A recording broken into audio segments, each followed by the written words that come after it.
j'ai osé comparer la mesure de déchéance de nationalité dont a subi Kémy Séba aux mesures qui étaient prises parce que elles étaient sur le même fondement par la France de Vichy. Dans les écritures que j'ai transmises et en rappelant que tout cela s'inscrivait dans un imaginaire colonial qui visiblement n'a pas quitté l'administration française. Dans des écritures au Conseil d'État. C'est-à-dire qu'on me fait poursuivre et on porte plainte pénalement contre moi pour des écritures au Conseil d'État.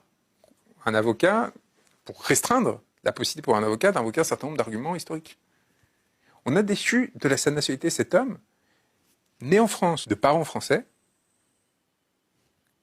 mais noir, et ça il faut quand même le prendre en compte, parce qu'il s'est opposé à une tentative de déclaration de guerre contre un État. On a fait son interview qui est disponible sur notre chaîne dans l'onglet vidéo et non pas dans l'onglet en direct parce que et on l'a déchu à la demande de la DGSE. Ça c'est important aussi parce qu'en fait il faut beaucoup mesurer l'influence des services sur l'instance judiciaire. Oui, parce qu'en fait dans le courrier qui lui adressait à la demande des services de sécurité extérieure.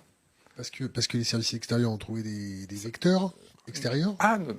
Les services de sécurité extérieure, donc DGSE, enfin il n'a pas eu besoin de mettre l'acronyme, considérait qu'il était un danger pour les atteintes, il atteignait aux intérêts fondamentaux de la nation, donc il a quand même été placé 72 heures en garde à vue à DGSI.